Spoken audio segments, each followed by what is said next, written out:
My family has been in Rochester for a long time. My father was born in Rochester.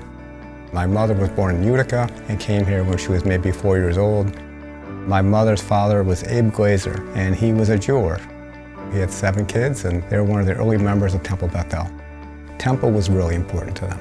There was simchas there. There was bar mitzvahs, bas mitzvahs, there was weddings, anything you can think of, there was something going on at Temple all the time. My father and mother met on a blind date. They were fixed up. They went to the dance at the JCC. They liked each other, and they went out for about a year and then got engaged. And they got married in 1944.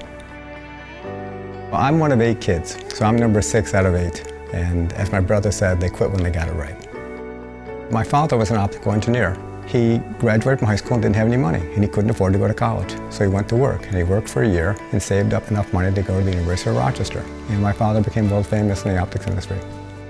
He and 2 of his good friends started up a business, and the company was named, originally it was called LG. And they were making camera lenses, probably had about 300 employees at the time. They were doing quite well, so we started to import a little bit from the Japanese. My father was the exclusive U.S. importer for Olympus, but then the Japanese kind of came in the 60s and kind of took a lot of the business. And so my father restarted his business in 1972. He was importing from Japan, and he was buying from famous people like Fuji and people like that. And so he went to see the subcontractors all the time. My father and mother traveled as a pair, and they used to go for 2 or 3 weeks at a time. When my father and mother traveled the world, I bet they were around the world 50 times. My father was one of the first people in America to go to China. So he saw the Chinese coming, and he wanted to see what opportunities were there. He always believed in embracing change, and that's why we've been successful. My mother was a very bright woman that was ahead of her time.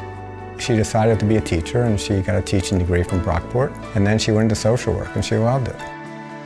My father died in 1996, and my mother was very sad, and all her life she wished she'd been an attorney. At 80 years old, my mother went to Syracuse University, and she went to law school with kids who were 60 years younger than her, which was just amazing. She is the most senior of all of the other seniors in her graduating class. Jeanette Goldstein from Pittsford received her law degree from Syracuse University today. Not that big a feat until you realize she's 83 years old.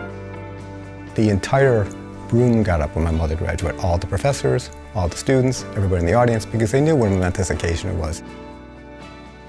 After I graduated from college, my father had sent me to live in Japan. I worked for one of his suppliers. And so I come back in early 1981.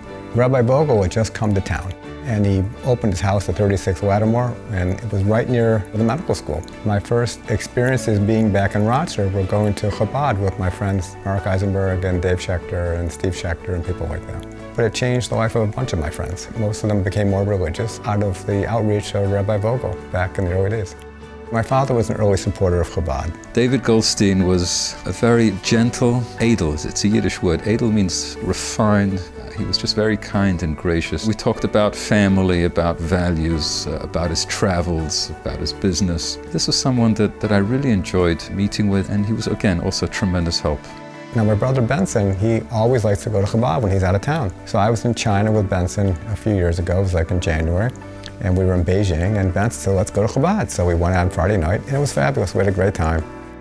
I understand business. We live in a world when people are less interested in supporting institutions. So I see Chabad as a growing business just because you're out doing outreach. You're finding all the people who are falling off the ladder and trying to put them back on the ladder, at least get them attached to it. And if you can, get them up a rung or 2.